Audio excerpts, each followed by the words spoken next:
வணக்கம். ஆகாஷ்வாணி புதுச்சேரி மாநில செய்திகள் வாசிப்பவர் நாராயணசாமி.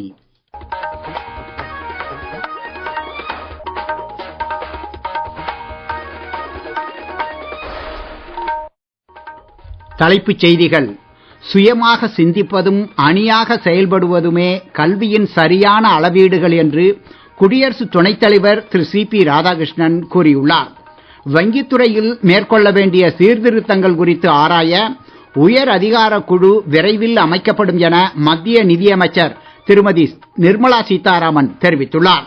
பிரதமர் அறிவித்துள்ள சக்தியின் 7 தாரைகள் வேளாண் வளர்ச்சி மற்றும் ஊரக வளர்ச்சியை துரிதப்படுத்துவதில் முக்கிய வழிகாட்டியாக அமையும் என மத்திய வேளாண் அமைச்சர் திரு சிவராஜ் சிங் சௌஹான் கூறியுள்ளார்.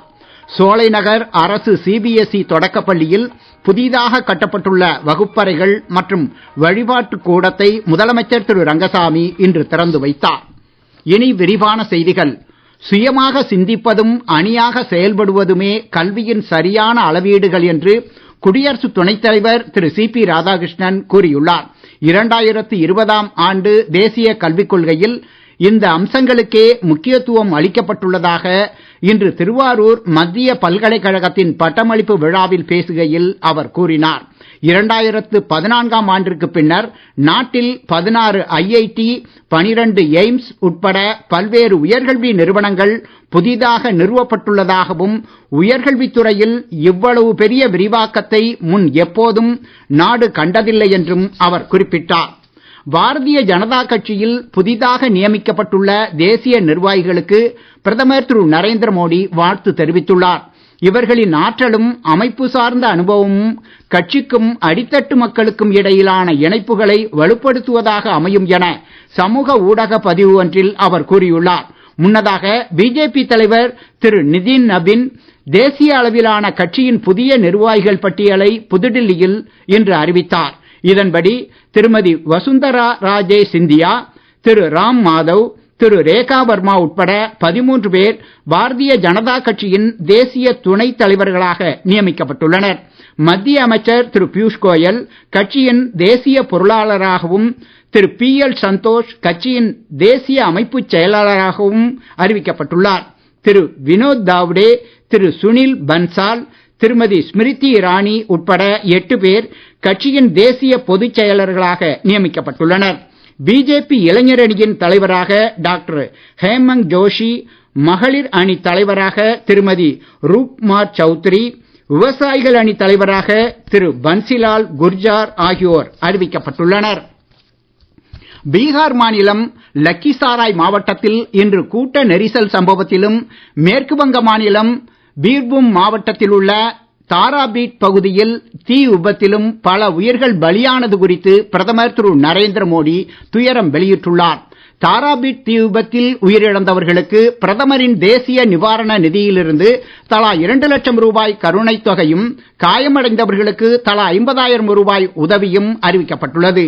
லக்கிசாராய் கூட்ட நெரிசல் சம்பவத்தில் உயிரிழந்தவர்களின் குடும்பங்களுக்கு தலா 4 லட்சம் ரூபாய் வழங்க பீகார் முதலமைச்சர் திரு சாம்ராஜ் சௌத்ரி அதிகாரிகளுக்கு உத்தரவிட்டுள்ளார். லக்கிசாராய் மாவட்டத்தில் உள்ள அசோக்தாம் ஆலயத்தில் இன்று ஜலாபிஷேக விழாவின் போது ஏற்பட்ட கூட்ட நெரிசல் சம்பவத்தில் 7 பெண்கள் உயிரிழந்தனர். மேலும் 10 பேர் மோசமான காயமடைந்து மருத்துவமனைகளில் சேர்க்கப்பட்டுள்ளனர். மேற்கு வங்க மாநிலம் தாராபீட் பகுதியில் இன்று அதிகாலை 4 மாடி ஓட்டல் ஒன்றில் ஏற்பட்ட தீ விபத்தில் குறைந்தது 5 பேர் உயிரிழந்தனர். மேலும் பலர் காயமடைந்தனர். விக்சித் பாரத் இலக்கை எட்ட ஏதுவாக வங்கித்துறையில் மேற்கொள்ள வேண்டிய சீர்திருத்தங்கள் குறித்து ஆராய உயர் அதிகார குழு விரைவில் அமைக்கப்படும் என மத்திய நிதியமைச்சர் திருமதி நிர்மலா சீதாராமன் தெரிவித்துள்ளார். இது குறித்து கூடுதல் விவரங்கள். மத்திய நிதியமைச்சர் திருமதி நிர்மலா சீதாராமன் இன்று புதுடெல்லியில் பொதுத்துறை வங்கிகளுக்கு இடையிலான 2 நாள் மாநாட்டை தொடக்கி வைத்து பேசினார். உயர் அதிகார குழுவின் பரிசீலனைக்கு ஏற்ற பல்வேறு கருத்துக்கள் நடப்பு மாநாட்டில் வெளியாகும் என தாம் நம்புவதாக கூறினார். இந்திய வங்கிகள் தற்போது வலுவான நிலையில் உள்ளதாகவும், வங்கிகளின் வாரா கடன்கள் முன் எப்போதும் இல்லாத அளவில் குறைந்திருப்பதால் எதிர்கால சீர்திருத்தங்களுக்கு வலுவான அடித்தளம் கிடைத்திருப்பதாகவும் அவர் குறிப்பிட்டார். பொதுத்துறை வங்கிகள் மற்றும் நிதி நிறுவனங்களின் உயர்நிலை நிர்வாகிகள் இம்மாநாட்டில் கலந்து கொண்டு இந்திய வங்கி மற்றும் நிதித்துறையில் உருவாகி வரும் புதிய வாய்ப்புகள் குறித்து விவாதிக்கிறார்கள். பிரதமர் திரு நரேந்திர மோடி தலைமையிலான அரசு சுதந்திர தினத்திற்கு முன்பாக 14 மாநிலங்களுக்கு உட்பட்ட பல்வேறு இடங்களில் மேற்கொண்ட விரிவான நடவடிக்கைகளில் ISI ஆதரவுடன் கூடிய ஷாஜத் பட்டி தீவிரவாத கும்பலை முற்றிலுமாக அழித்து தீவிரவாத தாக்குதல் குறித்த சதி திட்டங்களை முறியடித்திருப்பதாக மத்திய உள்துறை அமைச்சர் திரு அமித்ஷா தெரிவித்துள்ளார். இக்கும்பலைச் சேர்ந்த 200க்கும் மேற்பட்ட தீவிரவாதிகளை ஒருங்கிணைந்த நடவடிக்கை மூலம் பாதுகாப்பு படையினர் கைது செய்து பாகிஸ்தானில் தயாரிக்கப்பட்ட வெடிகுண்டுகள், ஆயுதங்கள் மற்றும் வேவு பார்ப்பதற்கான CCTV கேமராக்களை கைப்பற்றி இருப்பதாக சமூக ஊடக பதிவு ஒன்றில் அவர் தெரிவித்துள்ளார். தீவிரவாதத்தை கொஞ்சம் கூட சகித்துக் கொள்ள முடியாது என்பதான இந்தியாவின் நிலைப்பாட்டிற்கு இதுவே சிறந்த உதாரணம் என்றும் திரு அமித்ஷா கூறியுள்ளார். நீங்கள் கேட்டுக்கொண்டிருப்பது மாநில செய்திகள். நேயர்கள் ஆகாஷ்வாணி செய்திகளை உடனுக்குடன் தெரிந்து கொள்ள எமது புதுச்சேரி மண்டல செய்திப் பிரிவின் சமூக ஊடகங்களான @AIRnews_புதுவை என்ற X பக்கத்தையும், all India radio news Puducherry என்ற Facebook பக்கத்தையும், @RNU புதுச்சேரி என்ற YouTube சேனலையும் அணுகலாம்.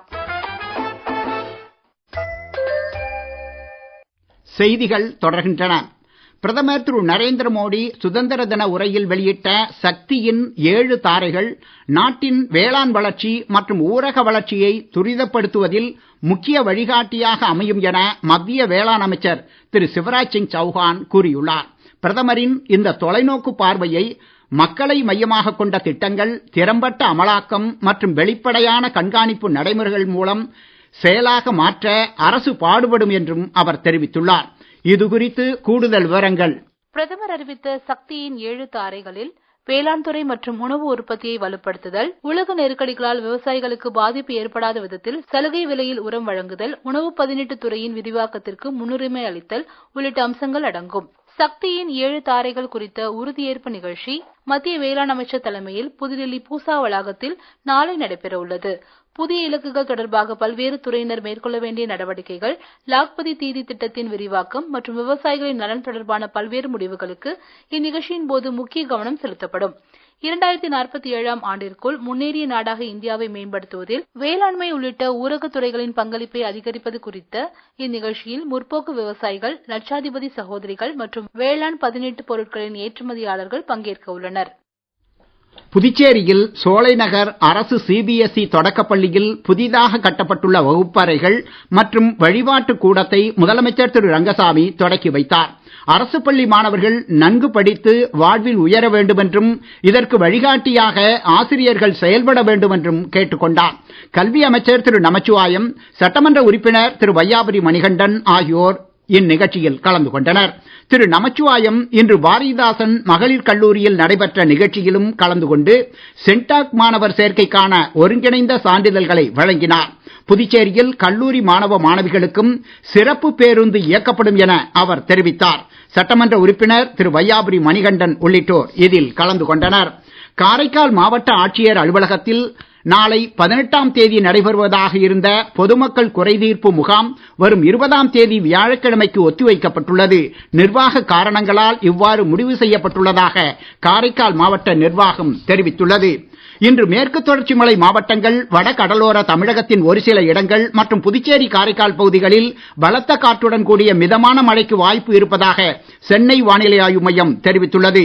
தமிழகத்தின் இதர பகுதிகளில் லேசான மழை பெய்யக்கூடும் என்றும் வானிலை அறிக்கையில் தெரிவிக்கப்பட்டுள்ளது. வரும் 23ஆம் தேதி வரை மழை நீடிக்கலாம் என்றும் எதிர்பார்க்கப்படுகிறது. சூறாவளி காற்றுக்கு வாய்ப்பு அதிகம் உள்ள தமிழக கடலோர பகுதிகள், வங்கக்கடல் பகுதிகள் மற்றும் அரபிக்கடல் பகுதிகளுக்கு மீனவர்கள் செல்ல வேண்டாம் என அறிவுறுத்தப்பட்டுள்ளனர்.